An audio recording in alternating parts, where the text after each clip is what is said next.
7th of August, 1941, in the city of Calcutta, a man died.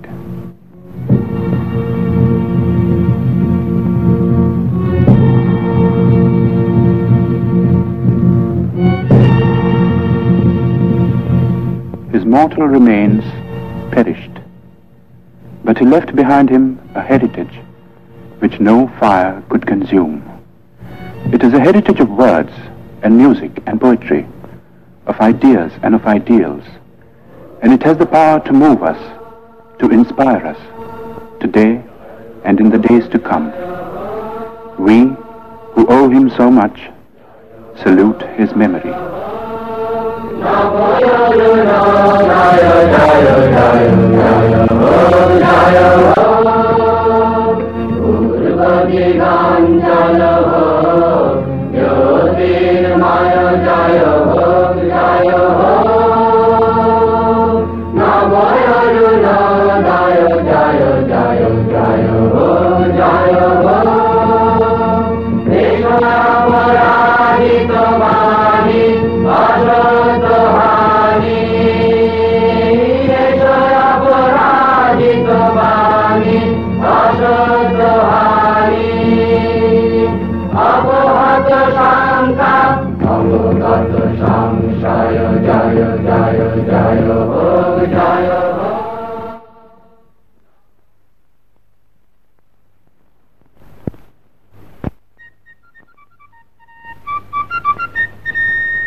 Founded in the year 1690 by an Englishman named Job Charnock, Calcutta, 100 years ago, was a thriving metropolis.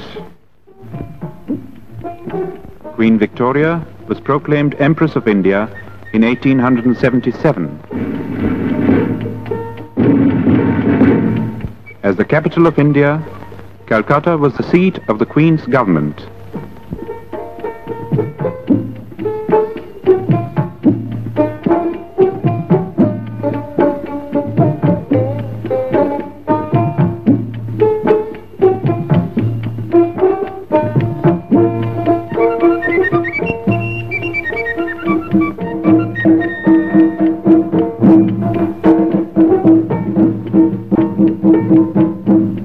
In the northern part of the sprawling city, in the area known as Jorashako in Chitpur, was the family residence of the Tagores.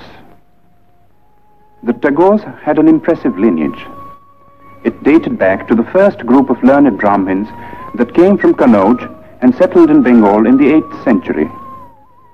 1,000 years later, Panchanan, a descendant, came to the new city of Calcutta and found a lucrative position with a British shipping company. His grandson Nilmoni added to the family fortune and built the house at Jorashako.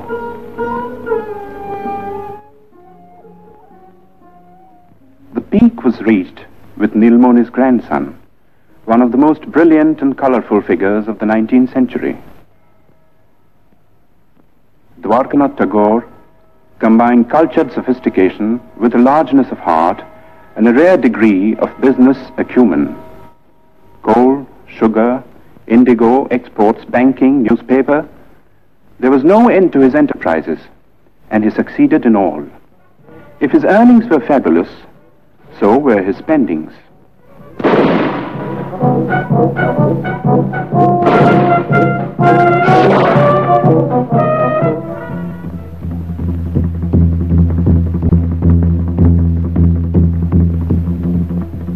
Although a Hindu and a Vaishnav, Dwarkanath defied the ban of Brahmin orthodoxy and twice went to England.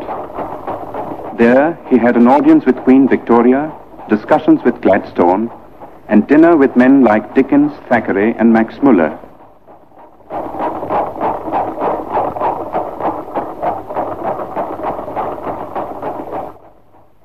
Shortly before his death in England, Dwarkanath had written to his eldest son in Calcutta, reproving him for neglecting the family's business affairs. For some years past, young Rabindranath had been developing tendencies which might well have distressed his father. It began in a burning cart.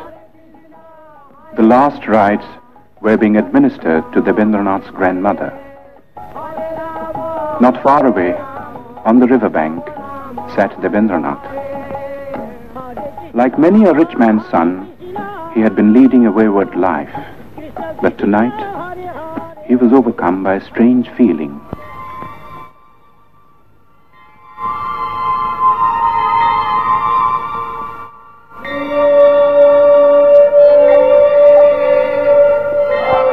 Worldly possessions seemed to lose their meaning for him. This led to a period of profound disquiet, followed by a ceaseless quest for the meaning of existence in the great source books of the East and West. He read the materialist philosophers of modern Europe, Locke, Hume, Bentham, and others, whose ideas were so much in vogue among the students of the time. Then he learned Sanskrit and read the Mahabharata.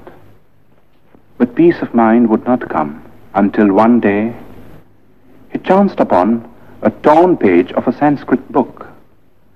There was a sloka in it which said, "God is supreme and all-pervading. Enjoy by renunciation.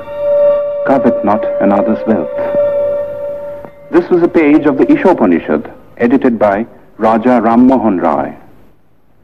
Ram Mohan had been a close friend of Dwarkanath's. As a boy, Rabindranath had a deep and silent admiration for the man.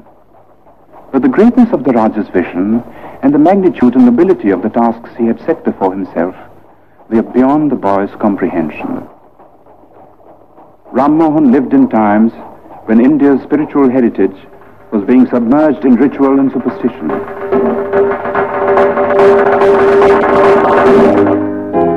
While in the West, a whole new concept of humanity was emerging. Ram Mohan advocated Western education for Indians because he wanted the new ideas of the West to spread in the country. He also wanted that we should respect what was old and true in our own heritage. In the Upanishads, for instance, which revealed to him the monotheistic basis of Hinduism. Ram Mohan's work was left unfinished by his death in England. But Rabindranath, inspired by the 2 lines of Sanskrit text, went on to prove himself to be the Raja's true spiritual son and heir.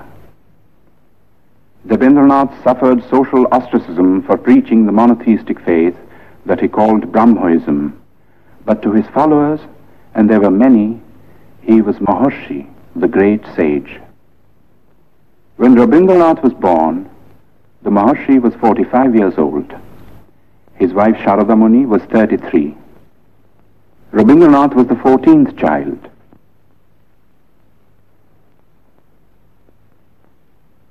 The eldest was Dwijendranath, poet, philosopher, mathematician.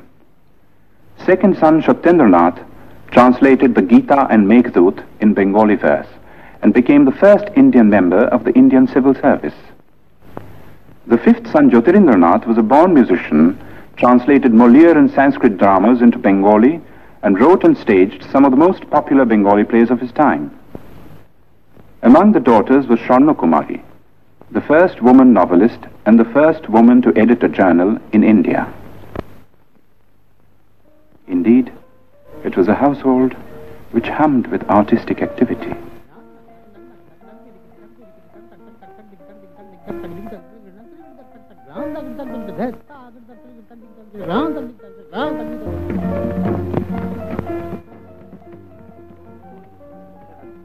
Oh, earth, what else?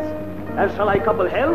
Oh, fie, hold my heart, and you, my sinews, grow not instant old, but bear me stiffly up. Remember thee? For Roby, the time hadn't yet come to participate in the activities of the elders. Going out in the street was forbidden too, and this was indeed a pity, for nothing seemed more fascinating to the boy than the world outside.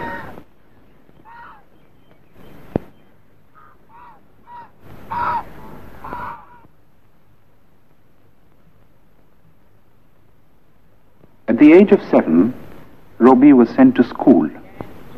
See a box. তুমি কি একটি বাক্স দেখিতে পাইতেছ? Yes, I can see a box. হ্যাঁ, আমি একটি বাক্স দেখিতে পাইতেছি। Yes, I can see a box. Robbie went to 4 schools and hated them all. But to say that he lacked education would be wrong, for his third brother Hemendranath saw to his studies at home, and it was all done by the clock.